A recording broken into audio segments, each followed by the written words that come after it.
사무엘하 세 번째 시간입니다. 오늘은 피하고 싶은 본문, 다윗이 치명적인 죄를 짓는 11장과 12장 말씀을 묵상하도록 하겠습니다.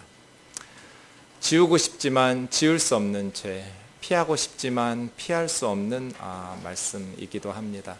사실은 역대상에서는 이 본문 말씀을 피하고 있습니다. 역대상 20장 1절에서 3절까지 보시면 해가 바뀌어 왕들이 출전할 때가 되면 요압이 군대를 거느리고 나가서 암몬 자손의 땅을 격파하고 들어가 라빠는 암몬의 수도입니다.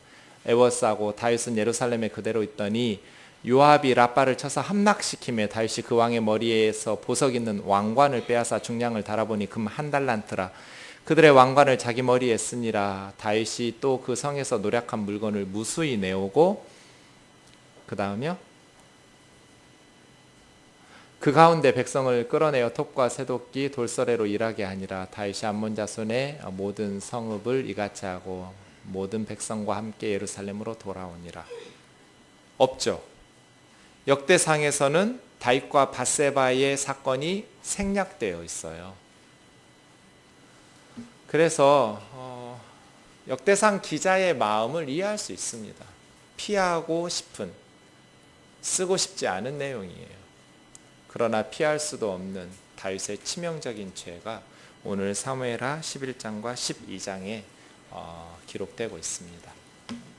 여러분, 자녀 교육의 목표가 뭐예요? 여러분의 자녀들이 어떻게 살았으면 좋겠습니까? 여러분 자녀들을 위해서 날마다 무슨 기도를 하고 계십니까? 저의 대답은 아마 많은 분들이 알고 계실 겁니다. 하도 많이 말을 해서. 아들이 하나 있는데요, 아들 녀석 유치원 때부터 제가 얘기했던 것 같아요. 아빠의 자녀 교육 목표는 딱 하나다. 나는 네가 이런 사람 되었으면 좋겠다. 행복한 가정을 만드는 사람. 난 네가 공부를 잘해서 좋은 대학 가는 것도 좋고 좋은 직장에 다니면서 남부러울 것 없이 사는 거 다 좋지만 가장 중요한 것, 그것이 제대로 되지 않으면 너무너무 가슴 아파하고 내가 자식을 잘못 키웠구나 싶은 것, 행복한 가정을 만드는 사람. 이것이 날마다 기도하는 기도 제목이고 자녀들에게 가장 바라는 저의 교육 목표 같은 겁니다. 행복한 가정을 만드는 사람이 되는 것. 여러분은 자녀들을 위해서 무엇을 기도하고 계신지 모르겠습니다. 이런 점에 있어서 다윗은 실패했습니다. 다른 영역에서는 다 성공했어요. 그런데 이 분야, 가장 중요한 영역에서 다윗은 실패한 인생을 산 사람이에요. 다윗의 가정은 행복한 가정이 아니에요. 다윗은 가장 천한 목동에서 양들을 치는 사람에서 이스라엘의 왕이 되었어요. 보통 왕도 아니에요. 위대한 나라를 만든 왕이에요. 전무후무한 왕이에요. 이스라엘 역사의 가장 위대한 왕이에요. 그냥 세상적으로만 부국강병을 이룬 그런 왕이 아니에요. 영적으로도 다윗은 하나님 나라의 역사에서 다윗이라는 이름을 생략하면 설명할 길이 없어요. 영적으로도 다윗은 위대한 생을 살았던 사람이에요. 메시아이신 예수님도 다윗의 자손으로, 메시아 하면 다윗의 자손이에요. 그만큼 다윗은 성공적인 삶을 살았어요. 그런데 딱 한 가지 분야, 행복한 가정을 이루는 가장 중요한 인생의 영역에 있어서 다윗은 실패했어요. 다른 모든 분야에서 우리는 다윗을 배워야 돼요. 본받아야 돼요. 그런데 가정의 영역에 있어서 다윗과 정반대로 행동해야 돼요. 다윗은 가정 생활에 있어서는 실패한 사람이에요. 그래서 반면교사예요. 다윗의 가정이 왜 이렇게 불행하게 되었을까? 첫 단추부터 잘못 끼웠어요. 신명기 17장 17절에 보면 모세가 만약에 너희들이 나중에 왕을 세울 때가 되거든, 왕을 세워야 돼. 왕을 세우는 것은 하나님 기뻐하시는 게 아니에요. 그럼에도 불구하고 다른 나라들처럼 우리에게도 왕이 있어야 된다라고 말할 때 그 왕은 아내를 많이 두어서는 안 된다. 반드시 지켜야 될 덕목 중에 하나가 아내를 많이 두지 말라. 왜요? 다른 나라 왕들은 아내를 많이 두니까. 다른 나라 왕들처럼 아내를 많이 두면 그 아내들이 왕의 마음을 미혹해서 나라 망할 거다. 그런데 다윗은 사무엘하 3장에 보면 이미 예루살렘 오기 전 헤브론에서 6명의 아내를 두었어요. 그리고 예루살렘에 와서도 더 많은 처첩을 두었다고 그랬어요. 다윗의 부인이 몇 명인지 알 수도 없어요. 하나님의 말씀대로 살지 않고 세상의 문화대로 살았어요. 어떻게 행복한 가정을 이루어요? 행복한 가정을 이루려면 아버지가 절제해야 돼요. 왕의 권력을 가져 있다고 해서 여러 명의 아내들을 두지 말라는 하나님의 말씀을 무시하면 그 가정이 어떻게 행복하게 되겠어요? 놀라운 것은요, 하나님께서는 다윗이 순종하는 영역에 있어서는 선한 열매를 가득 맺게 하셨어요. 그런데 다윗이 하나님 마음에 합하였고 너무너무 하나님 앞에 신실한 사람이어서 선한 열매를 하나님 나라에 있어서 많이 맺었다고 해서 다윗이 하나님의 말씀에 불순종한 영역에 있어서 다윗의 죄를 봐주지 않으셨어요. 선하게 말씀에 순종한 부분에 있어서는 선한 열매 가득하지만 그렇게 훌륭한 믿음의 사람이 불순종한 영역에서는 불순종한 만큼 죗값을 치르게 하셨다. 이런 면에서 하나님은 무서운 분이에요. 다윗도 봐주지 않으시면 저나 여러분은 말할 것도 없어요. 우리가 불순종하면 불순종한 그만큼 이 영역에서 선하게 순종한 것이 많으니까 이렇게 좀 허물이 있어도 하나님께서 모른 척 어물쩍 넘어가 주시겠지. 절대로 그렇지 않아요. 이것이 오늘 본문이 우리에게 가르쳐주는 바예요. 1절 말씀을 우리 같이 읽어보겠습니다. 시작. 그 해가 돌아와 왕들이 출전할 때가 되매 다윗이 요압과 그에게 있는 그의 부하들과 온 이스라엘 군대를 보내니 그들이 암몬 자손을 멸하고 랍바를 에워쌌고 다윗은 예루살렘에 그대로 있더라. 그 앞장에 11장 앞에 있는 10장에 무슨 내용이 나오냐면 1절부터 좀 보시면 암몬의 왕이 죽었어요. 그리고 그의 아들 한운이라는 사람이 아버지를 이어서 새로운 왕이 됐어요. 그러니까 다윗이 조문단을 암몬이라는 나라에 파견을 했어요. 왕이 죽었으니까요. 그랬더니 새로운 왕 한운의 신하들이 이스라엘에서 조문단을 보낸 것이 우리를 위해서 보낸 게 아닙니다.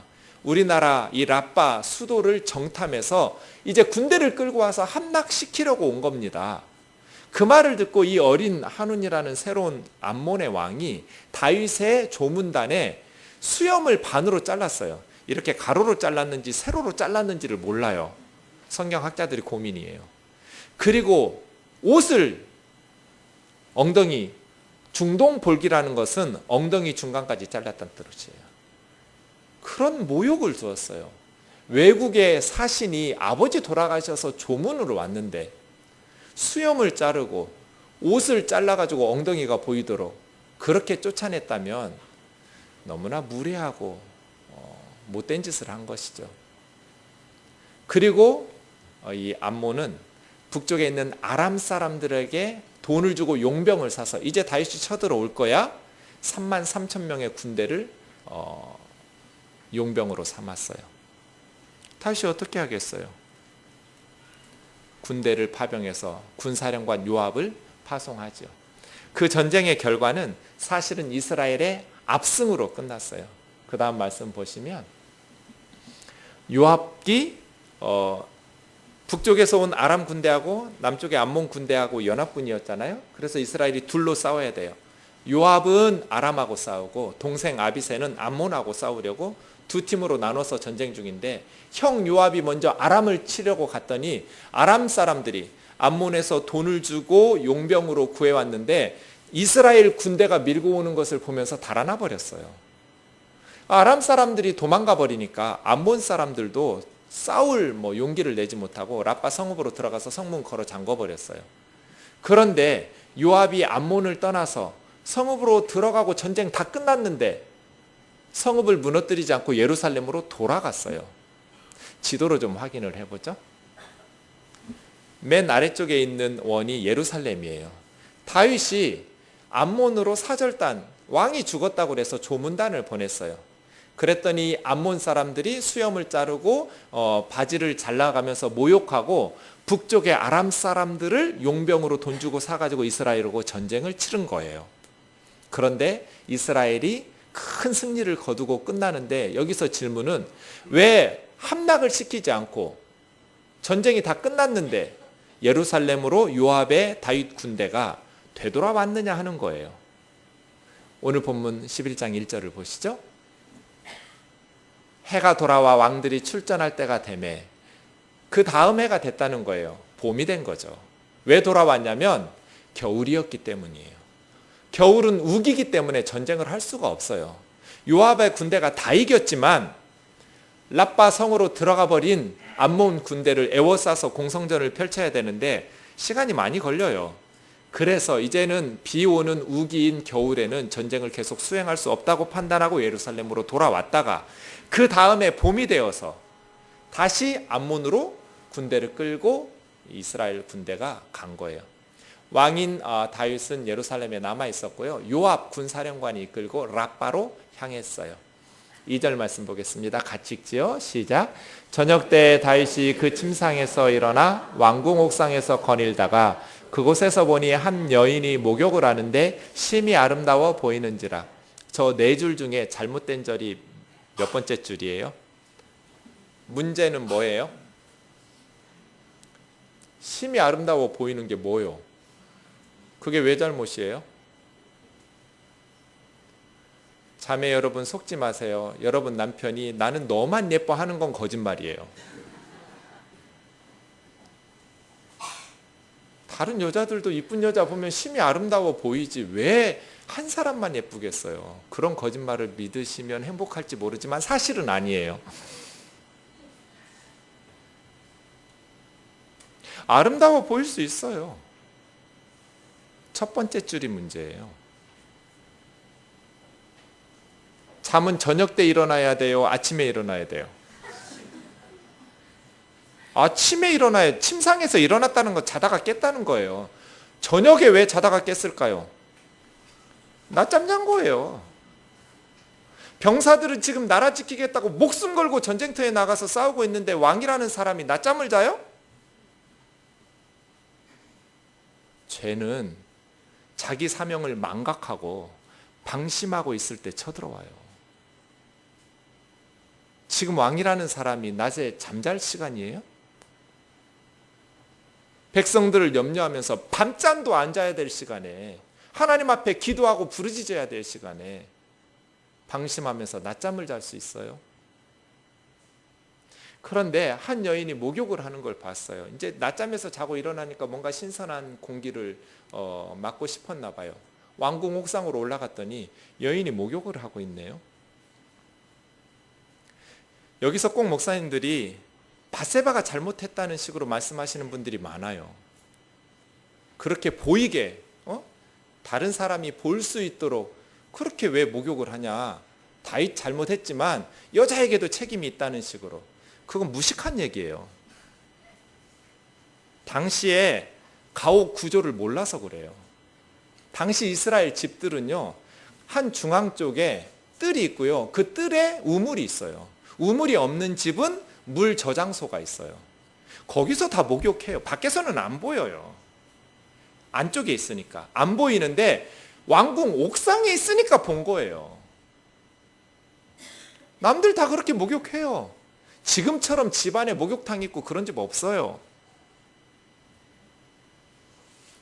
그래서 남자들이 성폭행을 해놓고 성범죄를 저지른 인간들이 너무 야하게 여자들이 입고 다니고 그래서 내가 우발적으로 죄를 지었다라고 변명하는데, 이런 인간들은요, 여자가 없는 무인도에 보내서 가둬놔야 돼요.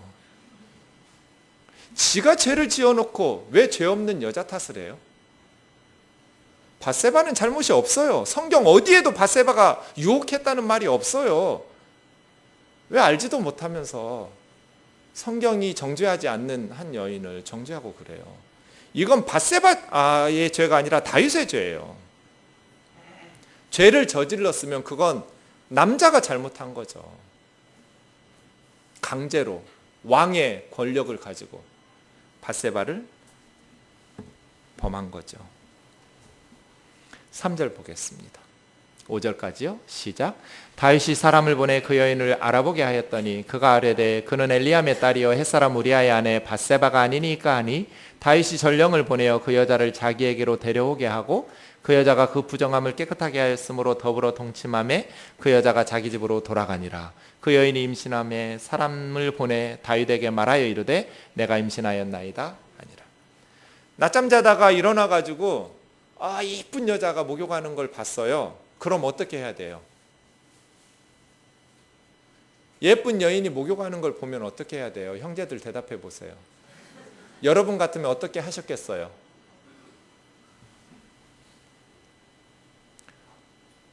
사탄아 물러가라 하고 내려와서 전쟁터에 있는 우리 군인들 위해서 기도해야 되든지 아니면 발 닦고 자든지 그래야 하지 않아요? 저는 3절까지는 이해할 수 있어요. 사람을 보내서 알아보게 했어요. 그랬더니 엘리암의 딸 햇사람 우리아의 아내 밧세바가 아닙니까? 이렇게 대답해요. 엘리암의 딸이라는 것, 엘리암 이야기를 왜 했을까요? 그 아버지 이름을 왜 넣었어요? 저 사람 중요한 사람이니까. 엘리암이 누구예요? 성경 공부 좀 열심히 해요.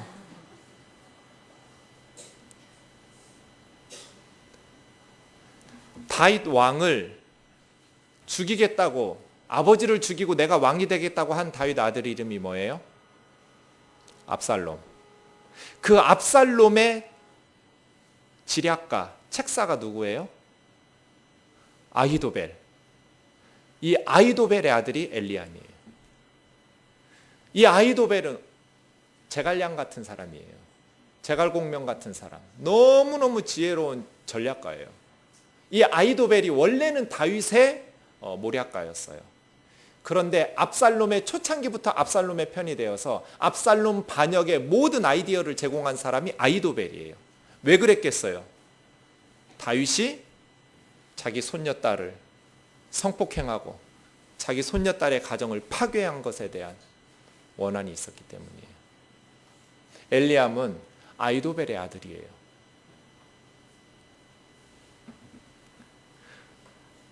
(3절은) 빨간 신호등이잖아요. 빨간불이 켜졌잖아요. 그러면 멈춰야죠. 유부녀라고, 햇사람 우리아의 아내라고. 그러면 3절에서 멈췄어야죠. 왜 계속 빨간 신호등이 켜졌는데 달리냔 말이에요. 빨간불 보고도 달리면 이 차 어떻게 돼요? 죽죠. 남도 죽이고 자기도 죽어요. 다윗이 전령을 보내어 그 여자를 자기에게 데려오게 하고, 머무는 단어가 2개예요. 동사가 데리고 오다. 그 부정함을 깨끗해 하였다라는 것은 생리가 끝났다는 거예요. 그 여자와 더불어 동침하매. 놀랍게도 스피디해요. 문학적으로 보면 대화가 한마디도 없어요. 언제부터 이렇게 이뻤나? 참 너무 예쁘다고. 힘들지는 않아? 이리 가까이 와봐. 이러지 마세요. 이런 대화가 없어요. 궁금할 지경이에요. 밧세바의 반응이 어땠는지. 성경은 놀랍게도 호기심을 충족시키지 않고 4개의 동사를 연달아 쓰면서 스피디하게 진행시켜버려요. 무슨 뜻이겠어요? 관계나 사랑이나 대화 없이 그냥 욕정만 채우기 바빴다는 거예요. 사람 보내서 데려오고 그냥 동침하고 집으로 돌려보내고 끝. 다윗이 너무너무 위대한 업적이 많으니까 하나님께서는 이런 죄를 용서하시고 그냥 책망은 하시지만 그렇게 아이가 임신이 안 되게 하실 수도 있으셨잖아요. 그런데 아이가 임신이 됐어요. 그래서 하나님 무서운 분이라는 거예요. 우리 계획대로 안 돼요. 죄는 언제나 그래요. 밧세바가 사람을 보내서 내가 임신하였나이다. 여기에 대사는 두 사람 사이의 대화는 대화도 아니고 대사는 딱 두 단어예요. 내가 임신하였나이다. 어떤 대화도 없어요. 그리고 우리 같으면 어떻게 하겠어요? 낙태시키겠죠. 그런 죄 짓겠죠. 그런데 당신은 그런 게 없으니까 다윗은 다른 계획을 했어요. 우리가 좀 전에 불렀던 찬송가 28장 3절. 우리 마음은 연약하여 범죄하기 쉬우니 하나님이 받으시고 천국인을 치소서. 우리 마음은 연약하여 범죄하기 쉬우니. 다윗이 누구예요? 엄청난 하나님의 은혜를 수없이 체험한 사람이에요. 놀라운 하나님의 사랑을 받았던 사람이에요. 그렇게 하나님 앞에 열심히 였고 신실했던 사람이 그 마음을 지키지 못해서 이런 죄를 지었어요. 이 곡을 작시했던 로빈슨 목사님, 영국 목사님이에요. 이분이 8살 때 아버지가 돌아가셨어요. 어머니가 믿음이 참 좋았어요. 로빈슨 목사님의 어머님이 믿음으로 키우려고 했지만 너무 가난하니까 아이가 책 읽기 좋아하고 머리는 똑똑한데 아버지는 8살에 돌아가셔버리고 홀어머니가 키우려니 너무 가난한 집에 힘드니까 이 로빈슨을 이발소에 취직시켰어요. 그러니까 자기가 미래가 없잖아요. 아버지가 일찍 돌아가 버리시고 공부해야 될 때 자기는 이발소에서 남들 머리 깎아주고 있으니까 늘 못된 친구들 만나가지고 술 취해서 살고 인생을 방탕하면서 산 거예요. 그런데 어느 날 술집에 갔는데 그냥 집시 여인이 장난삼아 점을 봐줬대요. 내가 네 미래를 봐줄게. 그래가지고 가만 보니까 너는 손주들까지 날 때까지 오래 장수하면서 살 거야. 그 말을 듣고 정신 차렸어요. 오래 산다는 말에. 어린 젊은 로빈슨이. 아니 내가 그렇게 오래 살면 이렇게 살면 안 되지 하면서 어머니의 신앙교육을 생각하면서 회개하기 시작했어요. 내가 이렇게 살지 말아야지. 3년 동안 엄청나게 회개하면서 어느 날 거리에서 휘필드 목사님의 설교를 들어요. 누가 임박한 진노를 피하라 하더냐. 이 독사의 자식들아. 그 설교를 들으면서 은혜를 받고 회개를 하면서 신학교에 가서 영국의 유명한 목사님이 돼요. 이분이 어느 날 성령 강림절 말씀을 준비하고 묵상하다가 이 찬송을 지은 거예요. 자기는 뒷골목 이발소에서 날마다 술 취해서 못된 짓 하면서 사는 그런 소망 없는 자기를 하나님께서 보배로운 은혜를 베푸셔서 내가 많은 사람들이 존경하는 목사가 되었어요. 그런 은혜를 경험했음에도 불구하고 우리 마음은 연약하여 범죄하기 쉬우니 하나님이 받으시고 천국인을 치소서. 이 찬송이 1895년 찬미가에 실려요. 그때는 54장이었어요. 이 1895년이면 1885년에 언더우드하고 아펜젤러가 들어왔어요. 10년 뒤에요. 우리나라 최초의 선교사들이 들어오고 10년 뒤에 찬송가에 이 곡을 배유량 선교사님, 베어드 선교사님의 부인이었던 아네리 선교사님이 번역을 했는데요. 참 번역을 잘했어요. 3절이 이래요. 일생 보배로운 은혜로 주께 빚진 자 되네. 천은으로 결박하고 배반함 없게 해주. 좀 반말하는 것 같아요. 배반하지 않게 해달라는 거예요. 우리 마음 죄를 교화가 좋아한다는 거죠. 우리 마음은 죄를 좋아해서 그리로 늘 나가니, 우리 마음 죄를 좋아하여 그리로 늘 나가니 하나님이 우리 마음을 받으시고 천당인을 치소서. 천국의 도장을 찍어달라는 거잖아요. 영어로 seal이에요. 영어 찬송의 원문이 어떻게 되어 있냐면 원래는 6절로 되어 있는데 3절만 번역했는데요. 프론트 원더예요. 프론이라는 말은 뭐뭐하는 경향이 있는, 뭐뭐하기 쉬운. 원더는 방황하고 죄 짓는 데 떠돌아다니는. Lord, I feel it. 주여, 그렇게 느껴집니다. From the live the God I love. 내가 사랑하는 하나님을 내 마음은 늘 떠나려고 합니다. Here's my heart. 여기 내 마음이 있습니다. Oh, take and seal it. Seal it. The court above. 위에 있는 궁정에 있는 도장. Seal한다라는 것은 고대에는 왕들이 인장을 찍어서 밀봉해버리는 것. 절대로 뜯어볼 수 없어요. 주님, 내 마음이 여기 있습니다. 내 마음에 천국의 도장으로 밀봉시켜 주셔서 내 마음이 하나님을 떠나거나 죄 짓는 데 떠돌아다니지 않게 해주십시오. 이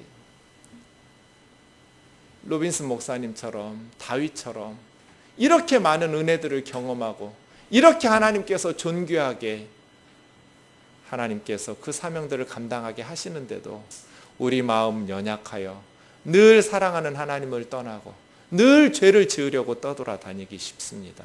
그러려고 합니다. 하나님, 여기 내 마음이 있습니다. 하나님이 take it, 그것을 take, 취하셔서 내 마음에 seal 도장을 찍어서 밀봉시켜 주십시오. 내 마음 하나님을 떠나서, 하나님 말씀 떠나서 죄 짓지 않게 해주십시오. 저는 이 말씀 묵상할 때마다 정말 이 찬송이 생각이 나요. 우리 마음 연약하여 범죄하기 쉬우니, 우리 마음 죄를 좋아해서 늘 그리로 나가니 하나님, 우리 마음 받으셔서 천국의 도장으로 밀봉시켜 주십시오. 지켜 주십시오. 내 마음 지킬 수 있도록 하나님께서 함께 해 주십시오. 그렇게 기도하는 거잖아요. 사랑하는 형제 자매 여러분, 저와 여러분의 마음은 연약해서 범죄하기 쉬운 마음이라는 것을 기억하십시오. 누구도 예외가 없어요. 다윗처럼 큰 은혜를 경험한 사람이 누가 있어요? 다윗처럼 살아계신 하나님을 경험한 사람이 누가 있어요? 많지 않아요. 그런 사람도 너무나 쉽게, 너무나 치명적인 죄를 향해서 브레이크 한 번을 밟지 않고 계속 엑셀만 밟아서 무너져 버려요. 우리가 우리 자녀들 위해서 무엇을 기도해야겠어요? 우리 남편을 위해서 어떻게 기도해야겠어요? 지금은 다윗보다도 훨씬 더 죄짓기가 쉬워요. 우리 때보다 우리 아이들은 훨씬 더 죄짓기 쉬운 환경이에요.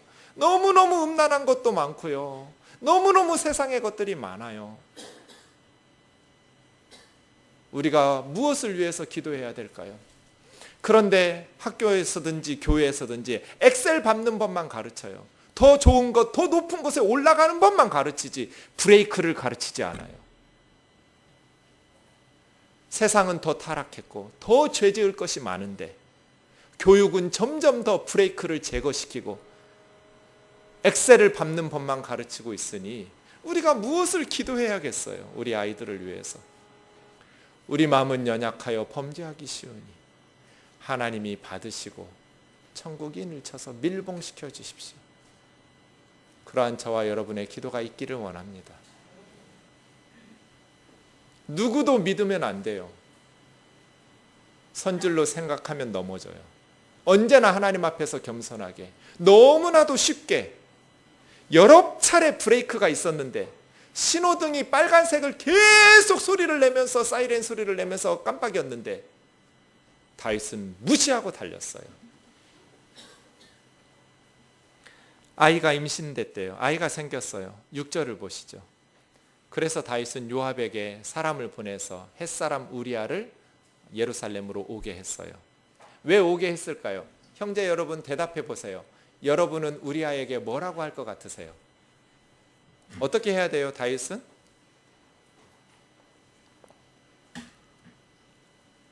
죄를 고백하고 회개해야죠. 미안하다고, 내가 죽을 죄를 졌다고, 내가 당신의 아내 목욕하는 모습을 보고 정욕을 주체하지 못하고 죄를 지었다고, 내가 하나님과 당신에게 너무너무 씻을 수 없는 죄를 지었다고 나를 용서해 달라고. 그러기 위해서 우리야 부른 거잖아요. 그렇지 않아요? 그래야 되잖아요. 그런데 다윗은 그렇게 하지 않았어요. 7절부터 보시죠. 전왕이 어떻게 됐는지 물었어요. 네, 이러이러합니다. 아, 그래? 수고했다. 이제 너희 집으로 내려가서 발을 씻으라. 발을 씻으라 했어요. 그 다음에 뭐가 있겠죠? 오랫동안 아내를 보지 못한 이 남편이 오랜만에 집에 가서 발 씻고 뭐 하겠어요? 뭐 발 씻고 기도를 하겠어요? 발 씻고 책을 읽겠어요? 뭔가 할 거예요. 이게 다윗의 계획이었어요. 그런데 이 우리아가 집으로 가지를 않았어요. 너무너무 신실한 사람이에요. 왕의 음식이 뒤따랐는데 자기 집으로 가지를 않고 왕궁 문 옆에서 부하들하고 함께 잠을 잤어요. 10절에 보면 우리아가 집으로 내려가지 않았습니다. 그래요. 다윗이 그 보고를 받고 얼마나 당혹스러웠겠어요. 우리아를 불렀어요. 또 왜 니네 집으로 가서 자지 않았느냐고. 대답이 뭐예요? 언약궤와 이스라엘과 유다가 야영 중에 있고 내 주 요압과 내 왕의 부하들이 바깥에서 진치고 있는데, 지금 나라 지키겠다고 목숨 걸고 싸우고 있는데 내가 어찌 내 집으로 가서 먹고 마시고 내 처와 같이 잠을 잘 수 있겠습니까? 내가 하나님이 살아계시고 왕이 살아계신 것을 두고 절대로 이런 짓은 할 수가 없습니다. 우리아는 너무나 충성스러운 군인인 거예요. 다윗의 계획이 맞아 들어가는 게 하나도 없어요. 지금 하나만 어긋났어도 이렇게까지 나가지는 않았을 텐데 하나님께서는 다윗의 계획을 하나도 들어주지 않으셨어요. 아, 그래? 그럼 그때라도 너같이 충성스러운 신하를 보니 내가 양심의 가책을 더 받는다. 사실은 이런 죄가 있어서 너에게 덮어 씌우려고 네 아들이라고 네 딸이라고 말하려고 했는데 내 죄를 용서해다오. 이때라도 고백할 수 있었는데 다윗은 그러지 않았어요. 12절에 보시면 두 번째 작전, 술. 많이 먹고 마시고 취하게 했어요. 아마 폭탄주를 말아줬을 거예요. 취해야 되니까. 그래가지고 집으로 모셔라 했는데 그 술 취한 중에도 우리아는 집으로 내려가지 않았어요. 자기 집으로 내려가지 않고 부하들하고 함께 잠을 잔 거예요. 그래서 14절에 다윗은 편지 한 통을 써서 군사령관 요압에게 보내는데 우리아의 손으로 들고 가게 했어요. 그 다윗 왕의 편지는 맹렬한 싸움에 우리아를 앞장 세우고 너희는 퇴각해서 우리아를 죽게 해라. 죽이라는 거예요. 아마 요압이 우리아처럼 충성스러운 사람이었으면 왜 이렇게 착한 애를 죽이려고 하느냐고, 이유가 뭐냐고 좀 물음직도 한데 요압은 굉장히 기회주의자예요. 그래서 요압이 왕의 명령을 준행하죠. 자, 성읍이 닫혔어요. 그러면 주의해야 될 게 뭐예요? 너무 가까이 접근하는 거예요. 성벽 가까이 가는 건 위험한 거예요. 그런데 우리아의 군대를 요압이 성벽 가까이로 진군시켰어요. 그리고 뒤에서 쏴주지도 않고 퇴각해버렸어요. 죽으라는 얘기잖아요. 우리아만 죽은 게 아니에요. 우리아의 부다가 다 죽었어요. 같이. 성 위에서 쏴버리니까요. 그래서 왕에게 보고를 해야겠는데 전령이 걱정을 해요. 왕이 우리에게 왜 이렇게 성벽 가까이 갔느냐고, 사사시대에 맷돌에 윗짝을 던져서 죽은 사건을 모르냐고. 그렇게 말하면 어떡하죠? 걱정하지 마. 햇사람 우리아가 죽었습니다. 한마디 해라 왕에게. 그럼 너 욕 얻어먹을 일 없을 거다. 그래서 그대로 보고를 했더니 다윗이 그 보고를 듣고 활 쏘는 사람들이 활 쏘는데 어떻게 우리아만 안 죽을 수 있니? 전쟁 중에는 다 화살은 이 사람도 죽이고 저 사람도 죽이는 법이지. 걱정하지 말고 들어가라. 26절 27절 보세요. 우리아의 아내는 남편의 죽음을 듣고 남편을 위해서 소리내어 우니라. 저 여자 고무신 거꾸로 신을 마음 없었던 여자라니까요. 소리내어 통곡하면서 울어요. 왕이 죽였잖아요. 자기 때문에 죽은 거잖아요. 하나님께서 이러라고 다윗에게 권력 주셨어요? 이렇게 힘없는 백성들 죽이고 그 가정 파괴시키고 자기 정욕과 욕구를 충족시키는 데 써먹으라고 권력을 주신 거예요? 힘없는 사람들은 이렇게 통곡을 하면서 울어야 돼요?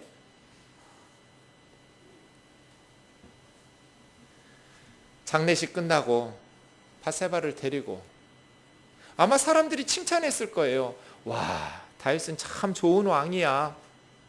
남편이 전사한 그 부인을 책임지는구나. 아내로 삼아서 참 그 가정을 돌보려고 하는구나. 칭찬했을 거예요. 그런데 마지막 구절, 다윗이 행한 그 일이 여호와 보시기에 악하였더라. 이 마지막 줄 말이에요.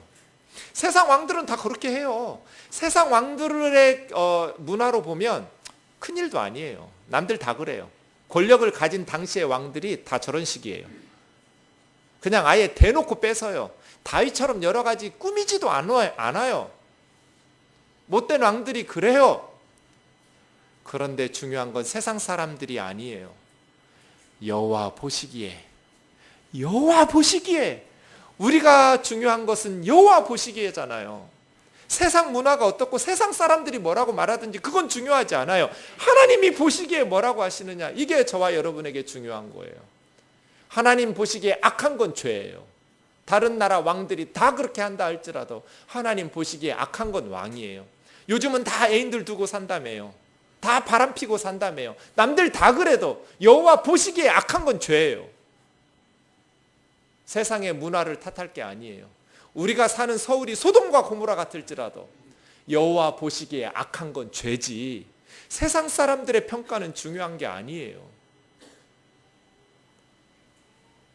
밧세바도 우리아도 요압도 자기 손으로 다 주무를 수 있었어요. 왕이니까요. 자기 마음대로 자기 뜻대로 숨기고 덮을 수 있었어요. 그런데 하나님은 어떻게 할 거예요? 여호와 보시기에 악하더라. 그래서 12장 1절에 보면 하나님께서 나단 선지자를 보내셔요. 왕이여, 어느 마을에 두 사람이 있었습니다. 한 사람은 겁나 부자였습니다. 양과 소들이 엄청 많았습니다. 그런데 그 마을에 한 가난한 사람은 얼마나 가난했는지 돈 주고 산 어린 암양 새끼 한 마리가 전 재산이었습니다. 그 식구들이 그 암양을 사고 얼마나 기뻤는지 다른 데서 재우지도 않고 방에서 같이 먹고 자고 같이 그냥 밥그릇도 따로 쓰지 않았습니다. 자기가 물 마시고 요컵 그대로 양에게 마시게 하고 품에서 껴안고 자는데 암컷이니까 딸처럼 이 어린 암양 새끼를 딸처럼 여겼나이다. 그런데 행인이 그 마을에 와서 부잣집에 왔습니다. 친척도 아니에요, 친구도 아니에요. 그냥 지나가는 여행객이에요. 행인이에요. 그런데 이 부자가 자기 집에 있는 동물들 아끼려고 그 가난한 집에 한 마리밖에 없는 암양 새끼를 뺏어서 그걸 잡아서 그 손님 대접을 했습니다. 다윗이 거기까지 듣고 분노를 해요. 아니, 이런 놈이 있다니 반드시 죽여야 된다. 그 놈은 이런 일을 하고 살기를 바래? 마땅히 죽을 자라. 그랬더니 7절에 보시면 나단이 당신이 그 사람이라. 네가 그 놈이야.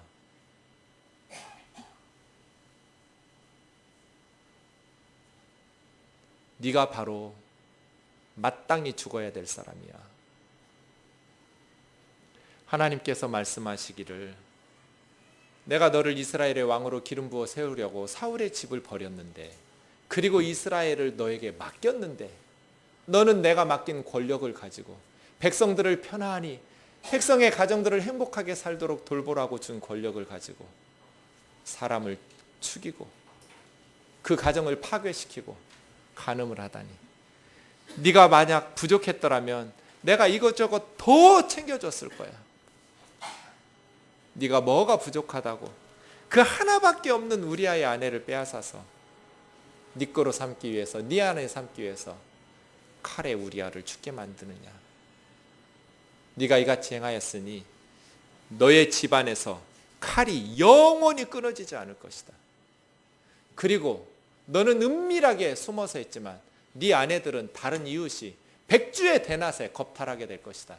놀랍고 가슴 아프게도 다윗의 아내들을 겁탈하고 성폭행하는 사람은 다윗의 아들 압살롬이에요.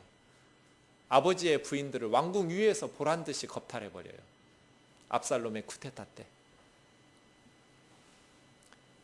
그때 다윗이 여러분 같으면 어떻게 할 것 같으세요? 난 왕이에요. 절대 권력자예요. 지금 이 죄를 인정하는 순간 나는 얼굴 들고 못 다녀요. 입 달린 사람은 한마디씩 다 할 거예요. 이스라엘뿐 아니라 모든 열방에서 세상에 그런 양아치였어? 손가락질 다 할 거예요. 거룩한 척 혼자 다 하고 하나님 믿는 척 혼자 다 하더니 이렇게 악한 놈, 남의 부인 뺏기 위해서 그 사람을 죽였어? 인정하는 순간 다윗은 매장당할 거예요. 그래서 대부분 권력자들은 13절이 저렇게 진행되지 않아요. 무슨 소리를 하느냐고, 처음 듣는 얘기라고. 바세바 그 여자 누구냐고. 우리아가 전쟁에서 죽었지 왜 내가 죽였느냐고. 여봐라, 이 정신 나간 선지자를 가두어라. 선지자는요, 나단 아버지 이름이 누군지도 몰라요. 유명한 가문이 아니었다는 뜻이에요. 제사장 아니었어요. 제사장은 그룹이에요. 팀이에요. 그러나 선지자는 개인이에요. 왕이 미친놈 감옥에 가두고 암살해버려도 아무도, 그러면 자기 죄를 깨끗하게 덮을 수 있잖아요. 그런데 다윗은 그렇게 하지 않았어요. 자기 죄를 덮겠다고 또 다른 선지자를 죽이는 것으로 일처리하지 않았어요. 이런 식으로 일처리하는 사람을 저는 본 적이 없어요. 다 그 여자에게, 청년부 자매들에게 책임 전가시키고, 교회 여성도들이 유혹해서 그렇다고 온 교회에서 그 자매들이 교회 못 다니고 피눈물 흘리면서 2번의 상처를 받으면서 쫓겨나지, 다윗처럼 회개하는 목사를 본 적이 없어요. 다윗처럼 회개하는 정치인도 본 적이 없어요. 자기 치부를, 죄를 인정하면 얼굴 들고 못 살아요. 그런데 다윗은 내가 하나님 앞에 범죄했다고. 위대한 사람이에요. 하나님을 경험한 사람이에요. 그래서 나단의 2 아들을 고위 관료로 임명하고 나중에 태어난 아들을 나단이라고 선지자 이름을 지어서 붙여요. 다윗은 참 마음이 넓은 사람, 하나님 앞에서 반듯하게 살려고 한 사람. 그런데 너무 늦었어요. 너무 늦게 정신 차렸어요. 하나님께서는 여러 번의 기회를 주셨어요. 그런데 다윗은 빨간 신호등을 무시했어요. 하나님의 징계가 이어져요. 그 아이는 죽을 거라고. 태어났더니 이 아이가 시름시름 앓다가 일주일 만에 죽었어요.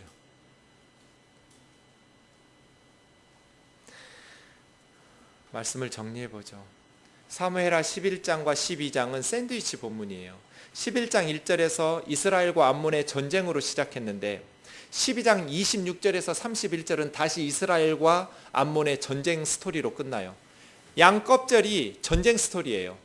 암몬과의 전쟁에서 다윗은 대승을 거두었어요. 암몬 왕의 1달란트 되는 금 면류관을 머리에 쓰게 되는, 노량물을 다 잡아가지고 오는, 완벽하게 자기 조문객을 조롱했던 암몬의 한운을 제거시켰어요.